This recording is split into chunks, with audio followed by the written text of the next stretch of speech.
Welcome to red TV. నేను మీ Teja. Aghori. So మనందరికీ తెలిసిందే, అఘోరి పైన విపరీతంగా ట్రాన్స్జెండర్స్ అయితే మొత్తం కూడా కేసులు పెట్టడం జరుగుతుంది. ఎందుకంటే ముఖ్యంగా తను అసలు ట్రాన్సే కాదు, అతనంటే అతనికి ఒక స్టోరీ ఉంది, దానివల్ల అతను ట్రాన్స్ గా మారాడు. అలాగే అతను పెళ్లి చేసుకున్నాడు ఒక అమ్మాయిని, వాళ్ళిద్దరు కాపురం చేయలేరు, ఇద్దరు అమ్మాయిలు కాపురం చేయడం అసాధ్యం అంటూ కూడా చాలా మంది కొన్ని పోలీస్ స్టేషన్లకు వెళ్ళైతే మాత్రం కంప్లైంట్ చేస్తున్నారు. ఒకసారి మనతో పాటు మాట్లాడడానికి ఇక్కడ కొంతమంది ట్రాన్స్జెండర్స్ ఉన్నారు. ఒకసారి వాళ్ళతో మాట్లాడే ప్రయత్నించండి. చెప్పండి, ఈ రోజు మీరు పోలీస్ స్టేషన్ కి వచ్చి కంప్లైంట్ ఇవ్వడానికి వచ్చారు. తీసుకున్నారా పోలీసులు కంప్లైంట్? కంప్లైంట్ అయితే రాష్ట్రం అండి. డాక్టర్ అంబేద్కర్ గురించి, అలాగే మా ట్రాన్స్జెండర్స్ గురించి చాలా తప్పుగా మాట్లాడాడు వాడు. అఘోరి అలియాస్ శ్రీనివాస్ చాలా గలీజ్ గా మాట్లాడాడు కాబట్టి కంప్లైంట్ అయితే ఇచ్చినాము. సార్ వాళ్ళు పిఎస్ లో సార్ వాళ్ళు ఎవరు లేరు. సాయంత్రం వరకు రండి, సాయంత్రం వస్తే సార్ తో వచ్చి కంప్లైంట్ మీకు ఇస్తామా, ఎఫ్ఐఆర్ రాస్తామని చెప్పేసి అన్నాడు. అసలు ఏంటి అఘోరి గురించి ఏదో స్టోరీ చెప్తున్నారు మీరు? అసలు ట్రాన్స్ కాదు అతను. అతను అంటే ఆపరేషన్ అయింది కానీ అతను ఒరిజినల్ ట్రాన్స్ అయితే కాదు అని చెప్తున్నారు ఒక స్టోరీ. ఒరిజినల్ ట్రాన్స్ అయితే అఘోరి అయితే ఒరిజినల్ ట్రాన్స్జెండర్స్ అయితే అసలు కాదు. ఒరిజినల్ ట్రాన్స్జెండర్స్ అంటే మేము ఏంటంటే, మేము 14 సంవత్సరాల నుంచి మా ఫీలింగ్స్, మా హార్మోన్స్ చేంజ్ అవ్వడం వల్ల ఒక అబ్బాయి నుంచి ఒక అమ్మాయి లాగా మా నడక విధానం, మా మాట విధానం, మేము చూసే విధానము, మాకు ఒక అబ్బాయి పక్కన ఉంటే ఫీలింగ్స్ వస్తాయి కానీ ఒక అమ్మాయి పక్కన ఉంటే మాకు తోడబుట్టిన అక్క కన్న తల్లి అని అనుకుంటాము. కానీ వాడు ఫేక్. అఘోరి గాడు అన్నది ఫేక్. ఏంటంటే వాడు మెయిన్ పాయింట్ ఏదైతే ఉందో, వాడు దానికి కొంచెం ఇన్ఫెక్షన్ వచ్చి వాడు మా ట్రాన్స్జెండర్స్ దగ్గరికి వెళ్ళి ఆపరేషన్ సర్జరీ చేయించుకున్నాడు. మెయిన్ సర్జరీ వచ్చిందా లేకపోతే ఇంతకు ముందు ఏవో క్షుద్ర పూజలు చేస్తుంటే ఎవరో పట్టుకొని కొట్టారు, ప్రైవేట్ పార్ట్ పైన కూడా కొట్టారు అనే స్టోరీ కూడా చెప్తున్నారు కొంతమంది. అది ఎంతవరకు కరెక్టో ఎంతవరకు అబద్ధం అయితే మాకు తెలీదు. మాకు తెలిసిన వరకు, మా ట్రాన్స్జెండర్స్ మాకు చెప్పిన వరకు అయితే దానికి కొంచెం ఇన్ఫెక్షన్ రావడం వల్ల వాడికి ఆపరేషన్ చేయడం జరిగిందంట. వాడు ఆపరేషన్ అయ్యి కొన్ని సంవత్సరాలు కూడా కాలేదు, తిప్పి తిప్పి కొడితే 9 నెలలు అవుతుందిరా నా కొడక నువ్వు ఆపరేషన్ అయ్యి గలీజ్గా. మా దాంట్లో సుత్తర పినీసు కూడా పోదు, సుత్తర పోవడానికి పనికి వస్తుంది. రా నేను చూపిస్తా అది ఎందుకు పనికొస్తుందో, మేము ఎలా ఉంటామో, మామేందో, మా జీవనార్థి ఏందో మేము చూపిస్తాము. ఇంకొకటి, వాడి వల్ల ఇంత ముందుకైతే మేము ఎలాంటి మీడియా ముందు కానీ సోషల్ మీడియా మేము మాట్లాడలేదు. ఇప్పుడు ఎందుకు మాట్లాడుతున్నాం అంటే, మేము ఒకప్పుడు నా పార్టీకి అయితే మా దాంట్లో కూడా ఇలా ఉన్నాడు, సరే వీడికి సపోర్ట్ చేయాలా. పోనీతి ఒకరు డాక్టర్ అవుతున్నారు, ఒకరు ఇంజనీర్ అవుతున్నారు, ఒకరు కానిస్టేబుల్ అవుతున్నారు, వీడు అఘోరిగా వచ్చిండు జోబన్ మంచిది అనుకున్నాం మేము. ఒకప్పుడు మంచి ఫీలింగ్స్ ఉండే, అభిమానం ఉండే. కానీ ఇప్పుడు వాడు ఎప్పుడైతే ఒక అమ్మాయిని తీసుకొని ఒక గుడిలో పెళ్లి చేసుకుని పసుపు కొమ్మ కట్టిండో, అప్పుడు వాడు ఫేక్ అని మాకు తెలుసు. ఎందుకంటే ఒక ట్రాన్స్జెండర్స్ ఒక అబ్బాయితో పెళ్లి చేసుకోవాలంటే మేము తల ఉంచుతాం, కానీ ఒక అమ్మాయితో పెళ్లి చేసుకోవాలంటే మేము అస్సలు ముందుకు రాము, మాకు అది ఇష్టం కూడా ఉండదు. కృష్ణుడు ఎప్పుడైతే పెళ్లి చేసుకున్నాడో అప్పుడు తన నిజ స్వరూపం బయటపడింది అంటారు మీరు. బయటపడి ఒక అమ్మాయిని పెళ్లి చేసుకోవడం వల్లనే వాడి నిజ స్వరూపం. ఒకరు మీడియా వాళ్ళు కూడా ఇంటర్వ్యూకి వెళ్తే, అమ్మ మీరు కూడా చాలా అందంగా ఉన్నారు, మీ అందరికి మేము ఫిదా అయ్యాము, నేను ఫిదా అయ్యాను చెప్పేసి అన్నాడు. ఒక అమ్మాయిని మేము చూస్తే, దాని దగ్గర ఏముంది అందము, నా దగ్గర ఉంది అందం అని చెప్పేసి మేము అనుకుంటాం, కానీ దాని అందం చూసి ఫీలింగ్స్ అలా ఉంటాయి. మా ఫీలింగ్స్ అలానే ఉంటాయి. ఒక అమ్మాయిని చూస్తే మాకు ఏంటంటే దాని మించిన అందం ఉండాలా.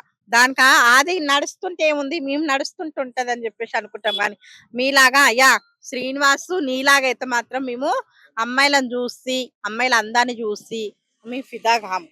ఒకవేళ శ్రీనివాస్ వర్షిణిని బలవంతంగా పెళ్లి చేసుకుంటే తప్పని అనుకోవచ్చు, కానీ ఒక పక్క వర్షిణి కూడా ఇష్టంతోనే చేసుకున్నట్టుగా మనకి కనిపిస్తుంది కదా ఇక్కడ. సరే మేము అది ఒప్పుకుంటాము. ఏంటంటే వాడు ఏదో పెట్టాడండి, అది పెట్టడం వల్లనే అమ్మాయి కూడా తన వాళ్ళని మర్చిపోయి వీడే. కానీ నాకు తెలిసిన వరకైతే వాడి దగ్గర ఏదైతే డబ్బు ఉందో వాడి డబ్బు కోసము, బట్ ఇప్పుడు కార్లో తిరగడం ఎవరికి ఇష్టం ఉండదండి. నాకైనా మీకైనా ఎవరికైనా ఇష్టమే. అయ్యో వీడితో ఉంటే సమాజంలో సోషల్ మీడియాలో ఫేమస్ అయిపోతాము, అదవుతాం ఇదవుతాం అని చూసా అది ఆ పిల్ల పోవచ్చు. ఆ పిల్లకు నేను ఎందుకు పెళ్లి చేసుకుందా వర్షిని? ఫేమస్ అవడం కోసం? నాకు తెలిసినంత వరకు ఫేమస్ అవ్వడానికి మాత్రమే పెళ్లి చేసుకుంది. అది ఇప్పుడు ఒక అమ్మాయి రాసుకుంటే ఏమొస్తదండి, బూడిద కాకుండా ఏమవుతది, సుఖం ఎలా వస్తది వాళ్ళకు? ఇప్పుడు వాడు ఏమన్నాడు, సనాతన ధర్మం అంటే ఏంది? ఒక అమ్మాయి ఇంకొక అమ్మాయి పెళ్లి చేసుకోవడంలో మన సనాతన ధర్మంలో ఉందా, మన చట్టంలో ఉందా, మన పెద్దవాళ్ళ నుంచి ఉందా? లేదు. ఒక అమ్మాయికి ఒక అబ్బాయికి మ్యారేజ్ అవుతుంది, అంతేగాని ఒక అమ్మాయి ఎలా పెళ్లి చేసుకుంటారండి చెప్పండి? ఇప్పుడు మేమున్నాము. మా దాంట్లో పెళ్ళిళ్ళవుతాయి. మా దాంట్లో పెళ్ళిళ్ళంటే మేము ఆపరేషన్ చేసుకొని 41 రోజులు నరకం పడి ఆ! మాకొక రోజు జల్సా మేము దాన్ని జల్సా అంటాము. ఫంక్షన్ చేసినప్పుడు ఎవరైతే మా గురువులుంటారో వారు మా మాత పూజ మా అమ్మవారు మాత పూజ చేసి మాకు పసుపు కొమ్మ కడతారు. ఉమ్. అంతే. పసుపు కొమ్మ కడతారు. వాళ్ళే మాకు భర్తలా మేము దీవిస్తాము. మట్టెలు పెడతారు, ముక్కు పుడక పెడతారు, తాళి కడతారు కాబట్టి ఆమె మాకు మొగుడు అనుకుంటాం గానీ, ఒక ఆడదాన్ని తీసుకొని మాకు ఎలా అండి అది? చెప్పండి. అది చాలా తప్పు. నేను దాన్ని మీరు ఖండిస్తున్నాను. వాళ్ళ పేరెంట్స్ తో ఏమన్నా మాట్లాడడానికి ట్రై చేశారా? అహా! చేయలేదండి. ఎందుకంటే మేము వచ్చుడొచ్చుడే అంబేద్కర్ ఆ పిల్ల గురించి కూడా మేము కొన్ని రోజులు పట్టించుకోలేదు. ఉమ్. డాక్టర్ అంబేద్కర్ గురించి తిట్టారు కాబట్టి మేము పట్టించుకోవాల్సొచ్చింది. ఇప్పుడు సోషల్ మీడియాకు ఓకే. మాట్లాడడం అంబేద్కర్ ని తిట్టింది అని చెప్పేసి అంటున్నారు గాగోరి. ఇది రీసెంట్ గా జరిగిందా లేదా ఇంతకు ముందు? అహా! లేదండి. రీసెంట్ గానే జరిగింది. రీసెంట్‌గా. వీడికి ఒకప్పుడు జుట్టన్నది కొంచెమే ఉండే. ఎంతైతే ఉండే ఇంత కొప్పున్నది. కానీ ఇప్పుడు ఒక నెల, 2 నెలల తర్వాత వాడేందో ఇంత పెద్ద కొప్పులాగా పెట్టుకున్నాడు. అదంతా ఫేకు. ఒకటి అఘోరాల గురించి మాట్లాడే అవగాహన అయితే నాకు లేదు. వాళ్ళెక్కడనో ఉంటారు. వాళ్ళేదో చేస్తారు. సాధన చేసుకుంటూ ఆ! మంచు కొండలలో ఉండి సాధన చేసుకుంటూ మాత్రమే ఉంటారని నాకు తెలుసు. కానీ కానీ ఈమె మాత్రం ఇక్కడ ఆ! తెలుగు 2 రాష్ట్రాల్లో కూడా తిరుగుతది. బట్ట లేకుండా గుడిలోకెళ్ళడం ఏంటండి? ఆ! అదేంది మొత్తం నేను ఒకరడిగారు, "ఇదంతా ఏంటమ్మా?" అంటే నేను కాట్లోకెళ్ళి శ్మశానానికెళ్ళి బూడిద కాలే శవం దగ్గర నుంచి బూడిద పూసుకొని రాసుకుంటానంటే, ఒక అన్న అడిగాడు, "అమ్మాయి నీ దగ్గరేంటి పాండ్స్ పౌడర్ వాసనొస్తుంది గూడా" అని అడిగాడు. అది చాలా తప్పు. వాడు పాండ్స్ పౌడరే రాసుకున్నాడు గానీ బూడిదైతే గాదు. ఇంకొకటి మా ట్రాన్స్ గురించైతే వాడు మీ మీడియా మిత్రులకందరికీ నేను ఒక చిన్న విన్నపం ఏందంటే నేనొకటే కోరుకుంటున్నాను. వాడు ట్రాన్స్ అయితే అనొద్దు. వాడు ట్రాన్స్ అయితే కాదు. వాడొక మొగోడు. నేను ఇంకొకటి గూడా జెప్తాను. ఈ ఇప్పుడున్న మన సమాజంలో ఇప్పుడున్నప్పుడు డాక్టర్ అంబేద్కర్ గారు మనకు పెట్టిన భిక్ష ఇది. మనం ఇలా బ్రతుకుతున్నామంటే ఆయన పెట్టిన భిక్ష. ఆయన్ని ఇప్పుడు అంత కిచ్చపరిచినట్టు మాట్లాడిండు కాబట్టి నేను అన్నలారా, అక్కలారా మీకొక విషయం చెప్పదలుచుకున్నాను. కానీ ఏంటంటే అలాగే అంటే ఇప్పుడు మీలాంటి వాళ్ళు బయటకొచ్చి తన గురించి ఏదైనా మాట్లాడే ప్రయత్నం చేస్తున్నా, లేదంటే మా మీడియా మిత్రులు ఏదైనా మాట్లాడే ప్రయత్నం చేస్తున్నా, నిన్న ఒక వీడియో రిలీజ్ చేశారు ఆళ్ళు మేము చనిపోతాం అంటూ కూడా. వాడు చనిపోతానంటాడు గానీ చనిపోడు. ఆడేందంటే ఇట్లా ఇప్పుడు ఎవరైనా నేను చచ్చిపోతానంటే కాపాడాలనే చూస్తారు గానీ చావగొట్టాలనే చూడరు. అలా వాడు నేను చచ్చిపోతానంటే వీళ్ళు నన్ను వదిలేస్తారన్న చిన్న అవకాశం తీసుకొని వాడు అంటున్నాడు, "నా కొడుకా నువ్వు ఇక్కడ హైదరాబాద్‌కు రారా! నా కొడుకా నువ్వు చావడం కాదు మేమే చేస్తాం." యూనర్ అనేది మూత్రం పోయడానికే వస్తది. పినిసు గూడా పట్టదు అందులోనన్నాడు. ఆ నరం ఏదైతుందో అది గుంజు కొడతాం. అర్థమవుతుందా? నరం ఏదైతుందో అది గుంజు ఎందుకు అంటే దాన్నెందుకు ఆ రకంగా ఉద్దేశించి ఎందుకు మాట్లాడాడు అనుకోవాలసల? అదేనండి. ఎందుకు ఉద్దేశించి మాట్లాడి వాడు ఒరిజినల్ ఎలాంటి సందర్భంలో మాట్లాడాడు? ఎలాంటి సందర్భంలో మాట్లాడాడు? ఎలాంటి సందర్భం అంటే ఒకటి వీళ్ళు నన్నేం చెయ్యలేరు. ఇప్పుడు నేను నలుగురితో బయటికెళ్తాము. నన్ను కొడతాను. కొట్టినప్పుడు మీరు నా రూపం చూస్తారు. నా రూపం చూసి వీడు ట్రాన్స్‌జెండర్స్ గదా! వీడినేమి అనొద్దని జెప్పేసి వాడొక్కటే ఆలోచించుకొని వాడలా మాట్లాడడం జరుగుతుంది. అమ్మ ఒక వర్షిణి అనే ఒక ఆడబిడ్డ జీవితం పాడు చేశాడంటే మీరు ఒప్పుకుంటారా? ఖచ్చితంగా అయితే పాడు చేశాడన్న. ఎందుకంటే ఒకటి ఆడపిల్లలు మాకైనా అక్కజెల్లెలున్నారు. వాళ్ళకైనా అక్కజెల్లెలున్నారు. ఒక ఆడబిడ్డ ఎవరికైనా ఆడబిడ్డ, ఒక్క తల్లి ఎవరికైనా తల్లే. ఒకటే మాట, "అమ్మ వర్షిణి నువ్వైతే ఎక్కడున్నా సరే ఆ అఘోరగాన్ని వదిలిపెట్టి శ్రీనివాస్ నువ్వు ఆ అబ్బాయిని వదిలిపెట్టి వాడు 6 అడుగుల గుల్లెట్ అంట. ఆడికి ఏ గుల్లెట్ లేదమ్మా. ఆ గుల్లెట్‌కే కొంచెం దెబ్బ తిని వాడు బిళ్ళ చేయించుకున్నాడు తల్లి. అది కూడా ఒరిజినల్ కూడా కాదు. అర్థమవుతుందా? ఫస్ట్ నువ్వు మీ తల్లిదండ్రుల దగ్గరికెళ్ళు.